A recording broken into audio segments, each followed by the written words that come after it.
the Workers' Red Army, was organized by Leon Trotsky. He personally supervised, personally led the fight against the counter-revolution. In his famous armored train, you might have heard of that. It was a big train full of propaganda and leaflets and books and so on. Had an educational value, and also guns and bullets, naturally. You were in a war. And Trotsky went from one front to the other to rouse the troops to lead the struggle in the most difficult period. Again, a remarkable achievement. After that, he played a number of key roles in the Communist International. He wrote most, if not all, of the marvelous documents of the Communist International, which I recommend you do, were written by Trotsky. That's a simple fact. He played a key role in reconstruction, for example, reconstructing the shattered railways, which was vital, otherwise the workers would have starved. These are all key jobs. Now, here we come to an important question. It is a complicated question and doesn't admit of a rapid explanation, but I will try to explain. Question arises, what happened to the Russian Revolution? How does it come about that this marvelous revolution, which aroused people and was extremely democratic, by the way, the Russian Revolution was the most democratic, popular revolution in the whole of history. How come that this subsequently degenerated into this monster of a totalitarian and bureaucratic dictatorship, which we call Stalinism? How is that possible? The answer is, in a few words, that the reason for this was the isolation of the Russian Revolution under conditions of frightful backwardness, hunger, poverty, starvation, illiteracy. We'll give you a case in point. In just 1 year, 1920, 6 million people starved to death in Russia. The industry was shattered, there was no food, people were starving, and the conditions of the workers were worse than before, as a matter of fact, as a result of this terrible destruction. And therefore, to talk about the construction of socialism under conditions like that is lunacy. That's just idiotic. All that the Bolsheviks were trying to do was to remain in power, to defend the revolution, just to hold things together, if you like, in the hope, in the confident expectation that the revolution would succeed in Germany, particularly Germany, or in France, or in Britain, and that the workers of Europe would come to their assistance. Now, this didn't happen, not because they were not conditions, they were conditions, but because of the bad policies of the right-wing leaders of the trade unions, the Labour Party, the Socialist parties, and so on. I can't develop that point because there isn't time. I'll just assert it. And under conditions of isolation, the small Russian working class, but by the way, you're dealing with concrete things here. You are not dealing with abstractions. You know, the working class is not a sacred cow like you have in India and so on. It's composed of genuine, real men and women with real problems. Under these conditions, particularly when the most advanced elements were killed at the front and replaced by relatively more backward workers, there was eventually an ebbing of the revolution. To be frank about it, the workers, by the end of the Civil War, the working class in Russia were exhausted. Tired, exhausted, hungry, disoriented, maybe a little bit disappointed, quite a bit disappointed also. And there was an ebbing away of the active participation. You find this in any strike, by the way. If a strike will start out with big meetings and everyone's participating and everyone, no question of bureaucracy then, the workers control their leaders. But if a strike is prolonged too much in time, it goes on without the prospect of settlement, then gradually workers get tired, they get fed up, they stop attending the meetings. And then, of course, you can get the rise of a bureaucracy. People can control it, but where the workers are not actively participating, you will get that tendency. There's always that tendency on the part of the state anyway. And therefore, gradually, you had the rise of a bureaucracy, partly consisting of the old Tsarist officials, and partly also of new Soviet officials, if you like, privileged people who began to rise above the rest of the class and constituted a privileged caste. Trotsky's role in the situation was crucial. As long as Lenin lived, they had to be a little bit careful how they proceeded because of Lenin's colossal authority. But Lenin was wounded. by an assassin, an anarchist assassin actually, in 1990. I don't think he fully recovered from that. Subsequently developed an illness and he died in 1924. And even before he died, there was already this tendency in the direction of bureaucracy, which was reflected inside the Communist Party by Stalin. Stalin's faction leaned upon this caste of officials, of upstarts, of careerists and so on. Trotsky attempted to combat this by trying to base itself on the working class. But let's be clear about it, the workers at this stage were, as I said, first of all, very small, tired, exhausted, really speaking, not particularly interested. Somebody wrote somewhere that when Trotsky made speeches in 1927, the worker would say, well, yes, we agree with you, what you say is quite true, but what can we do? What can we do? It's hopeless. And therefore, Trotsky, the struggle, he formed the left opposition to combat Stalinism, and of course that was doomed to defeat. Trotsky knew it would be defeated. He knew it would be defeated. 1927, he was expelled from the Communist Party.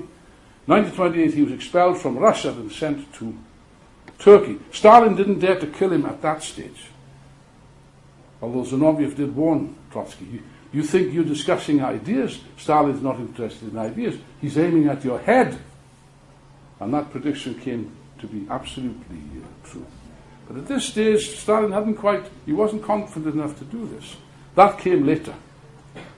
I haven't got time again to deal with all this, but this monstrous process of bureaucratic, totalitarian degeneration.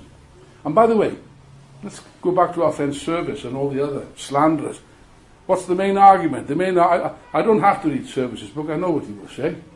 Yes, but Stalin is the same as Trotsky. And Stalinism comes from Bolshevism. Stalinism and Bolshevism is the same. It's inevitable, that's the argument. Don't get involved in revolutions, don't get mixed up in revolutions, they always end badly. Look what happened in Russia. And Stalinism comes from Bolshevism. Now, if this argument were true, it's a slander. If this were true, how do you explain the following fact? That in order to consolidate his dictatorship, Stalin had to slaughter all of the old Bolsheviks without exception. Every single one of them was slaughtered. Not only themselves, but their families, their supporters, anyone that was vaguely connected with the Russian Revolution had to be liquidated. It's the mentality of a criminal, of a murderer, who doesn't like to leave witnesses. It's a bad policy if you're a murderer to leave witnesses. The witnesses must be liquidated. And all these old Bolsheviks, they remembered. That was their crime. They remembered what genuine Bolshevism was, what the Russian Revolution really stood for, which wasn't this one monstrosity. Therefore, they were slaughtered in a series of purge trials. By the way, the chief prosecutor of Wyszynski was a Menshevik. He was a counter-revolutionary. And here he was sitting in judgment on the leaders of the Bolshevik Party. Stalin killed every single one of them in the most brutal fashion imaginable. Only one man survived. That was Trotsky. And he was hounded from one country and all these nice democratic countries. He applied for asylum to Britain. The British said no. He applied for asylum for France. The French kicked him out. He applied for asylum in Norway. The Norwegians kicked him out under pressure from Stalin. And finally, Trotsky ended up as an exile in Mexico, in Coyoacan. I was there recently. His grandson, Seva Volkov, is a good friend of mine, and a good friend of the Socialist Appeal. But here he was in this position. Now, you might think, after all of this wonderful life, a man that had done everything, that had risen to the highest achievements of a revolutionary, that led a revolution, that had remarkable achievements, all kinds of achievements, which I've skimmed through very superficially. You might think, well, this is the end. One man. Trotsky wrote at that time the following. He said, it's true that I've done certain things for the movement. He said, but the most important part of my life is now. Why? Well, because in the past, maybe somebody else could have done the things that I did. There was Lenin, there were other people, and so on. But now, just imagine this, by the way. One man against the entire world. How many people would have the courage to do that? One man again, slandered, viciously slandered every day that he was an agent of Hitler. That was the main accusation in the Moscow trials. That this leader of the Russian Revolution was an agent of Hitler. And that was the accusation which led to the execution of all the old Bolsheviks. They were tortured, brutally tortured, and their families also, till they confessed publicly that they were agents of the Gestapo. So all lies. Trotsky remained firm. He organized, first of all, the international left opposition. He produced his most brilliant writings at that time. He predicted the rise of Hitler and warned that the policies of Stalin would lead to the victory of Hitler, which they did, by the way. That's a separate discussion again, which we can have. Marvelous. And he had to see as a result the systematic murder of all his friends, his comrades, one after another, his family, his children, his eldest son. Leon Sedov was the main organizer of the left opposition in Paris, but they were infiltrated by the agents of Stalin to a very high level. He was murdered in Paris.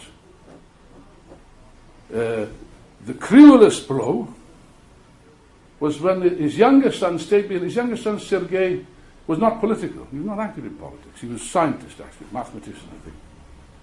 And he thought that Stalin wouldn't touch him. Why should he bother Sergei? He wasn't political. But he made a mistake.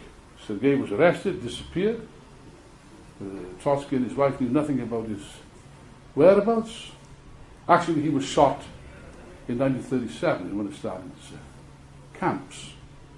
And one of the saddest things that you could see, he actually, at one stage, Trotsky was a very optimistic and a very strong person. He actually said to his wife, "What should I do? Should I kill myself?" He contemplated suicide, in the hope maybe Stalin would allow their son to live. But he understood that that wasn't possible. That Stalin would kill him anyway. And he had to maintain the position. I said earlier, I'm a very good friend of Stevan Volkov. Perhaps at one stage you might invite Stevan if he comes to London. He's getting on a bit in years. There's Trotsky's grandson. I've often been to the Trotsky Museum. I was there a few months ago, in November. But in January of last,